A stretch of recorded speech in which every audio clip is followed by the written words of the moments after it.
Hello again, I hope I'm not late. Today we're diving into an exciting new part of modeling, adding materials to bring our designs to life.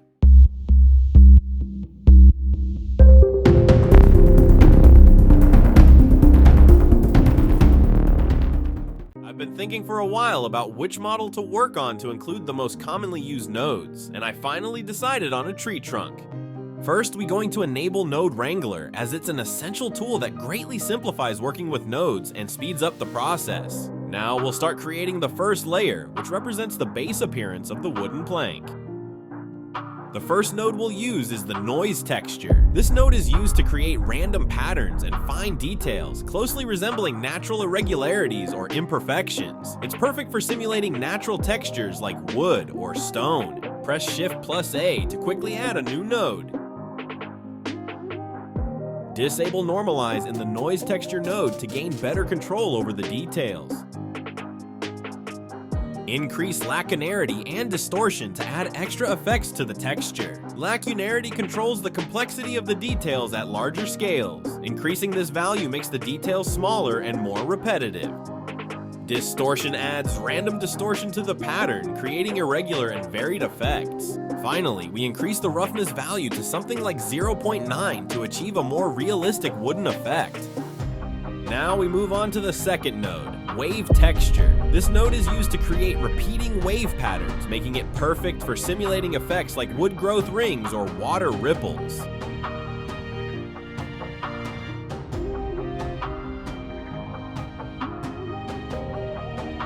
Reduce the scale to widen the wave pattern. Then increase distortion. This value adds irregularity to the waves, making them look less uniform and more dynamic, which is perfect for simulating organic patterns like wood ripples or natural distortion. Don't forget to increase detail. The next node is Texture Coordinate, which is used to define how the texture is mapped onto the model. It provides multiple coordinate options, such as Object and UV, giving you full control over the pattern's distribution. It's time to use the Vector Math node.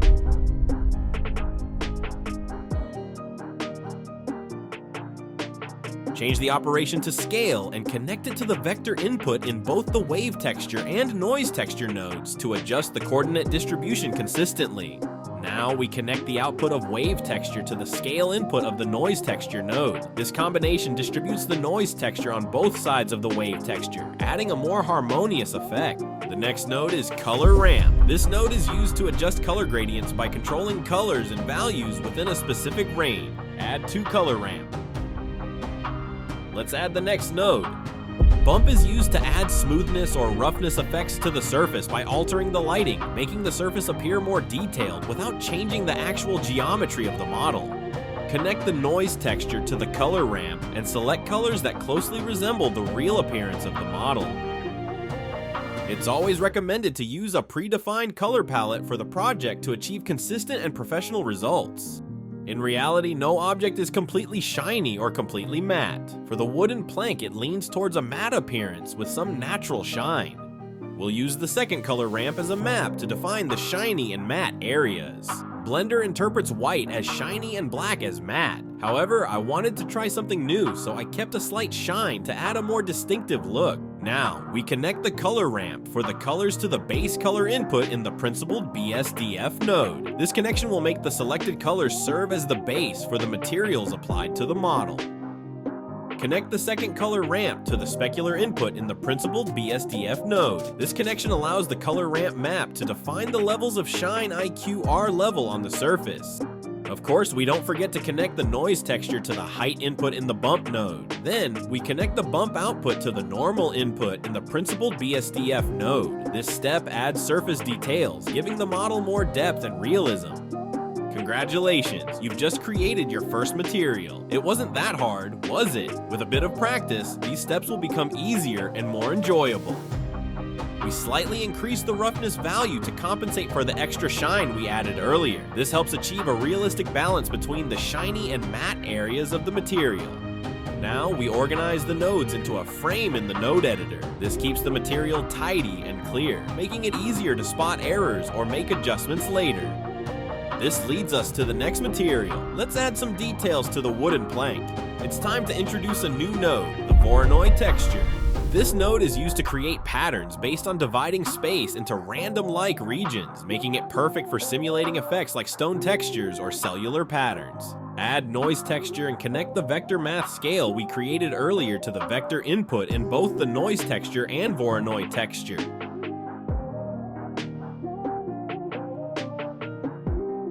Connect the Voronoi texture to the scale value in the noise texture. Disable the normalize option in the noise texture. Change the F1 value to smooth F1, which helps achieve smoother rings. However, we notice that the rings may need some adjustments to look better.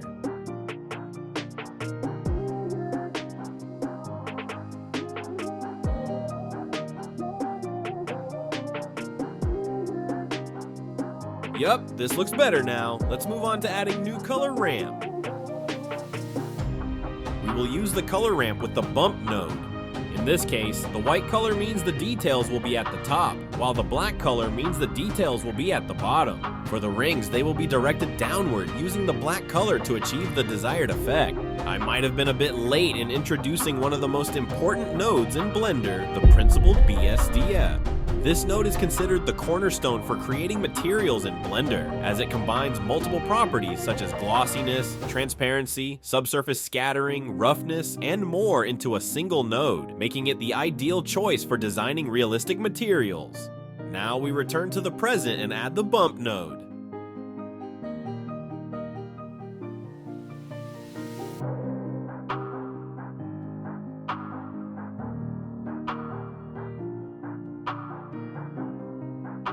It looks great! Now, let's take it to the next level by mixing different shading types, and we will need to use the mix shader. This node allows us to combine multiple shading effects, helping to create complex materials. This node is easy to use. All we need to do is create a mask and connect it to the fact value in the mix shader node.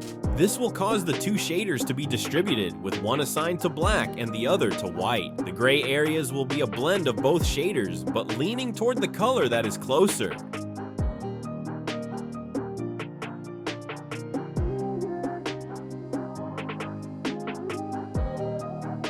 Now we make some adjustments.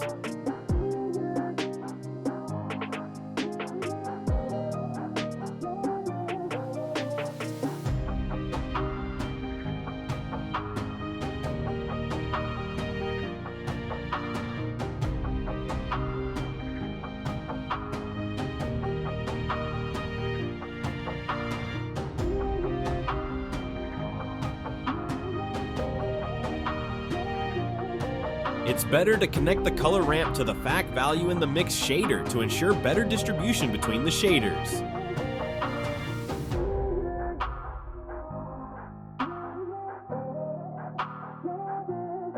Yup, this looks great. It's time to move to the next stage and add some unique details like crystal or water. The best choice for adding crystal or water effects is the glass BSDF node. This node is used to create transparent materials that reflect light in a way that mimics glass or liquids, with the ability to control reflection and refraction for realistic effects. How about using your imagination and trying to guess what I'll do next?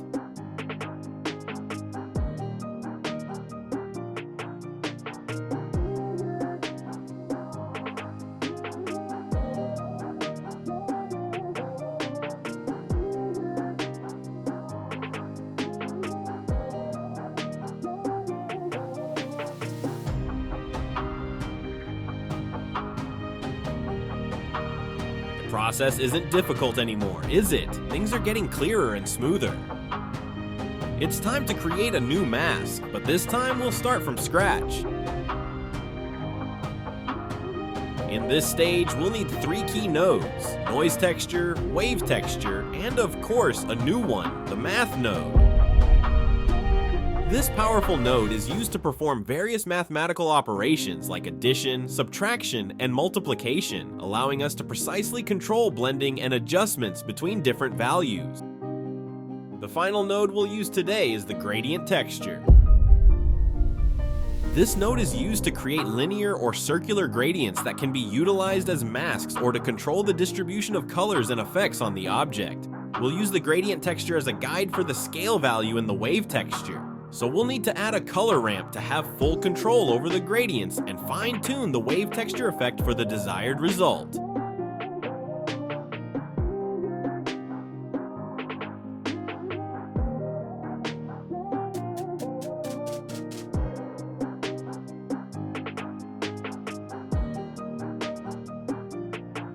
Change the linear value in the gradient texture to quadratic sphere. This will create a circular gradient. Adjust the color ramp gradient so that the white color is in the center.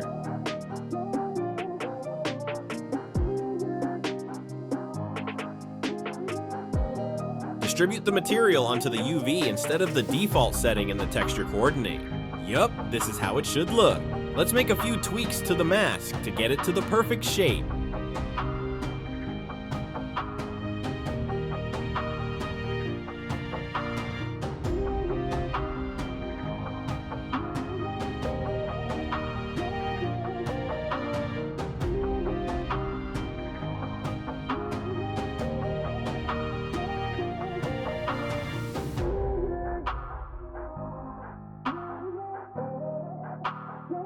Now we'll direct the noise texture to the white area in the wave texture. To do this, we use the math node with the minimum option. When selecting minimum in the math node, the white areas in both nodes are considered and the rest is discarded. All that's left now is to make some final adjustments and merge everything we've done. So relax and enjoy the final result that we've put a lot of effort into.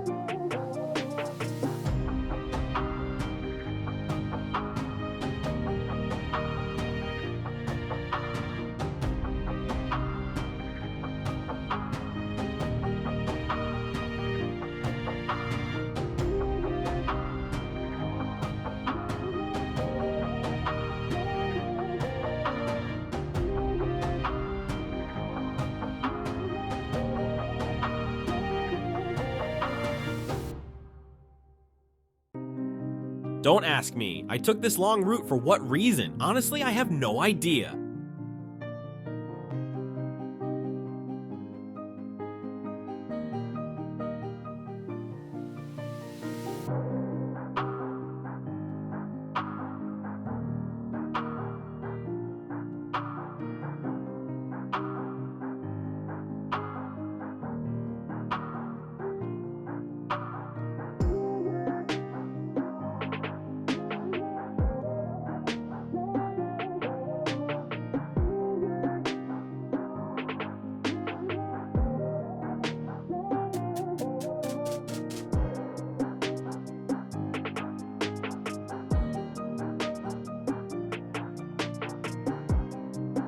We've reached the end of the episode. It's been an exciting journey in Blender, and we've learned how to create a realistic wooden plank material, but the adventure is far from over. In the next episode, we'll start designing the sword material, which will add a whole new touch to our project. Don't forget to subscribe and hit the bell icon so you won't miss any updates.